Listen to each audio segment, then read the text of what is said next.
बिहारियों के बिना किसी राज्य का काम नहीं चलने वाला है, चाहे वो गुजरात हो या चाहे वो महाराष्ट्र हो। कभी भी बिहारी बोझ नहीं बनता है, जहां जाता है वहां का बोझ उठाता है, वो कहीं बोझ नहीं बनता। बिहार का लोग तो वहाँ पर महाराष्ट्र के समृद्धि को उजागर कर रहा, ऊंचा कर रहा है, मेहनत मजदूरी करता है। बिहार और यूपी के लोगों को जो मजदूर हैं, पूरे देश में जो है मांग उठती है, लोग डिमांड करते हैं। अगर वो ना जाए तो उनकी जिंदगी जो है ठप हो जाएगी दूसरे राज्यों की। पलायन पर बिहार के नेताओं का बयान आप देख लीजिए, यही रहा है कि बिहार के बच्चे अगर दिल्ली में न रहें, बॉम्बे न रहें, पंजाब न जाएं तो वहाँ की व्यवस्था ठप पड़ जाएगी। ये पहली बार है जबकि 3 साल पहले मैंने जनसुराज ने ये बात उठाई कि आपके हमारे बच्चे दिल्ली बॉम्बे में जाकर सब्जी का ठेला लगाते हैं या साफ सफाई का काम करते हैं, टेम्पो ऑटो चलाते हैं। ये कोई शान की बात नहीं है। देखिए, कोई भी काम करने में कोई शिकायत नहीं है, काम सब अच्छा है, लेकिन जो लोग मजबूरी में बिहार के बच्चे जाकर अगर बॉम्बे में सब्जी बेच रहे हैं या वहाँ पर झाड़ू लगा रहे हैं या वहाँ पर ऑटो रिक्शा चला रहे हैं,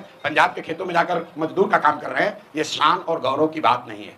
आप नीतीश कुमार का बयान देखिए, लालू जी का, तेजस्वी का बयान देखिए। ये लोग हमेशा यही कहते हैं कि बिहारियों की हर जगह डिमांड है। मेरे भाई, बिहारियों की हर जगह डिमांड नहीं है। हम लोग के बच्चे मजबूरी में जाते रहे हैं और पलायन बिहार का सबसे बड़ा अभिशाप है।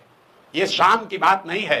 शान की बात तब होती जब हम लोग यहाँ पर सब्जी उगाते और रेफ्रिजरेटेड ट्रेन से वो सब्जी दिल्ली जाती और तब हम लोग कहते कि अगर हम लोग से उलझोगे तो तुम्हारा खाना पीना दाना बंद कर देंगे। तो पलायन की बात उठाई है हम लोगों ने, क्योंकि गांव गांव में जाकर देखा कि इसका आर्थिक सामाजिक कितना बड़ा इसका नुकसान है। आप जरा इसको दूसरे तरह से समझिए। मध्यम वर्गीय परिवारों में किसी का पति 10-15 दिन बाहर चला जाता है तो लोग कहते हैं भैया 10 दिन से उनका पति बाहर है। बिहार के ज्यादातर परिवार में महिलाओं की ये नियति बन गई है कि उनके जो पति हैं वो कमाने के लिए जीवन भर बाहर ही रहेंगे। घर में जो भी युवा है वो जीवन भर बाहर ही रहेगा। कोई छठ में, ईद में, शादी ब्याह में घर आता है, बाकी 12 में 10 महीने वो बाहर रहता है।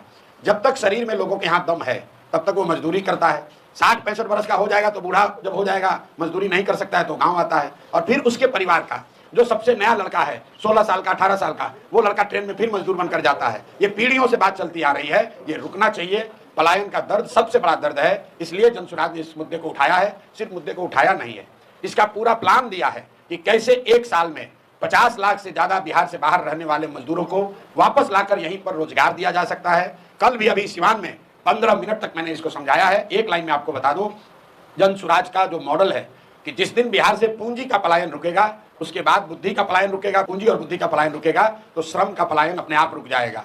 बिहार से हर साल सिर्फ लाखों बच्चे मजदूर बनकर नहीं जा रहे हैं, करीब 2.5 लाख करोड़ रुपया पूंजी का पलायन हो रहा है, जो बैंकों के जरिए हम लोग का पैसा दूसरे राज्यों में जा रहा है। उसको रोकने की जरूरत है। वो जब रुकेगा तो जो समझदार लोग हैं, पढ़े लिखे लोग हैं, स्किल वाले लोग हैं, उस पैसे का इस्तेमाल करके वो यहाँ पर रोजी रोजगार की नई नई व्यवस्था शुरू करेंगे और उससे यहाँ पर श्रम का पलायन अपने आप रुक जाएगा। 1 साल में, जनसुराज का वादा है, 1 साल में किसी भी व्यक्ति को मजबूरी में, अंडरलाइन कर रहे हैं मजबूरी में, स्वेच्छा से जाना चाहते हैं जाइए, लेकिन मजबूरी में अपने बच्चों का पेट भरने के लिए हरियाणा, पंजाब, दिल्ली, बॉम्बे जाने की जरूरत नहीं पड़ेगी। 10-12 हजार रुपए का रोजी रोजगार का अवसर बिहार में ही उनको करके दिया जाएगा।